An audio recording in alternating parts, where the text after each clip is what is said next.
অনুরাগী ছ ধারাবাহিকের আজকের পর্বে দেখা যায় কুন্তলা কিছুতেই গুরুদেবের মুখ কাউকে দেখাতে দিতে চায় না। তবে প্রবীর বাবুর ডাকে সেখানে পুলিশ এসে হাজির হয় এবং পুলিশ ওই গুরুদেবের মুখে জল ছিটিয়ে জ্ঞান ফেরায় এবং ওই গুরুদেবের মুখ সবাইকে দেখায়। সবাই গুরুদেবকে দেখে চমকে যায়, এ তো কুমার নয়, একে। দীপাও অবাক হয়ে যায়। ওই লোকটি জ্ঞান ফিরতেই সবার সামনে বলতে থাকে যে ধ্বংস হয়ে যাবে, সবকিছু শেষ হয়ে যাবে। কুন্তলা, তোর বাড়িতে এসে এই দুর্যোগ নেমে এলো আমার ব্রতের উপর, আমার ব্রত শেষ করে দিলি তোরা, তোর পরিবার শেষ হয়ে যাবে। গুরুদেব নাটক করতে থাকে, অন্যদিকে কুন্তলাও নাটক করতে থাকে। দীপাকে অভিযোগ দিয়ে বলে, ছি দীপা ছি, আপনি আর কত নিচে নামবেন বলতে পারেন। অন্যদিকে দীপাও ভাবতে থাকে যে সে তো কুমারকেই দেখেছে, এই লোকটি কি করে এলো। দীপা সূর্যকে বলে, ডাক্তারবাবু আমি কুমারকে দেখেছি ডাক্তারবাবু, এই লোকটি নকল, মিথ্যা কথা বলছে, আমি কুমারকে নিজে চোখে দেখেছি। অফিসার ওই লোকটির কাছে জানতে চাই এখানে কি ঘটেছিল গুরুদেব, একটু বলুন তো।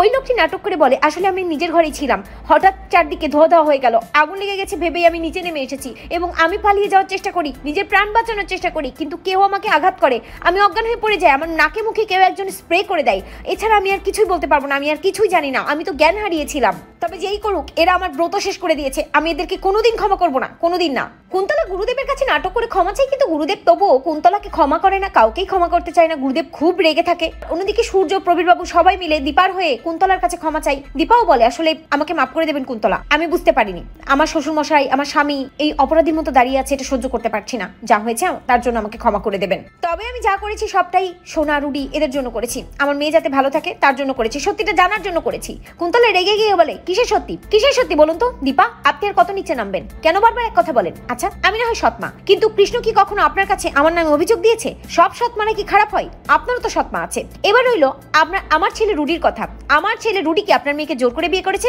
কেন বারবার এক কথা বলেন? সেদিন বারে আমার ছেলে রুডি কি এমন কিছু করেছিল যে আপনার মেয়ে বিয়ে করতে বাধ্য হয়েছে?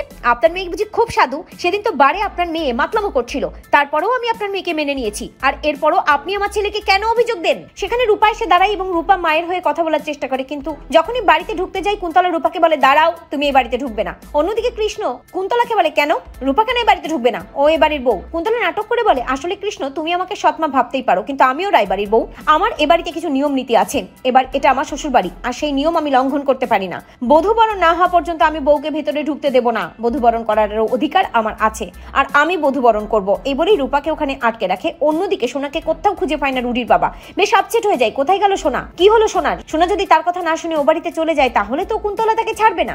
আবার দিকে আড়াল থেকে কুমার সবটা দেখে খুব মজা পেতে থাকে, কারণ কুমারের প্ল্যান তো সফল হয়েছে। তবে হঠাৎ সূর্যের মনে হয়, আচ্ছা কুন্তলার নামের সাথে পদবী কুমার কেন? কুন্তলাকে সূর্য বলে, এক মিনিট মিসেস কুন্তলা, আপনাকে আমার কিছু বলার আছে। আচ্ছা আপনার না হয় কুমারের সাথে কোনো সংযোগ নেই, আপনার গুরুদেব কুমার না, কিন্তু আপনার পদবী কুমার কেন একটু বলতে পারেন? কুন্তলা বুঝতে পারে সে ফেসে যাচ্ছে, তাই নাটক করে বলে, কেন আর কি দুনিয়াতে কেউ সেনগুপ্ত হতে পারে না? আমার নামের পদবী কুমার বলে কি আমি কুমারের বংশধর? আমি কুমারের মেয়ে, অনেক হয়েছে, আর আমি অপমান সহ্য করবো না। আমি আমার গুরুদেব আমার ছেলে রুডিকে নিয়ে এবার থেকে বেরিয়ে যাব। আপনার সোনার গর্ভে আমার বংশধর আসছে, ঠিক আছে, আপনার মেয়ে তার সন্তানকে নিজেই মানুষ করবে, ঠিক যেভাবে আপনি রূপাকে মানুষ করেছেন। এই বলেই যখন বাড়ি থেকে বের হতে চাই কুন্তলা, সেখানে সোনা রুদ্রমূর্তিতে হাজির হয় এবং সোনা সবার সামনে বলে যে, দাঁড়াও, আমার অনেক কিছু বলার আছে, আমি সবটা জানি, সব সত্যি আমি জানি, তাই আমি আজ সব সত্যি ফাঁস করব। শুনে চমকে যাই কুন্তলা। তো বন্ধুরা, তোমরা এটাই চাও তো যে এভাবেই যেন সত্যি ফাঁস করে সোনা? কমেন্ট করে জানাতে ভুলো না।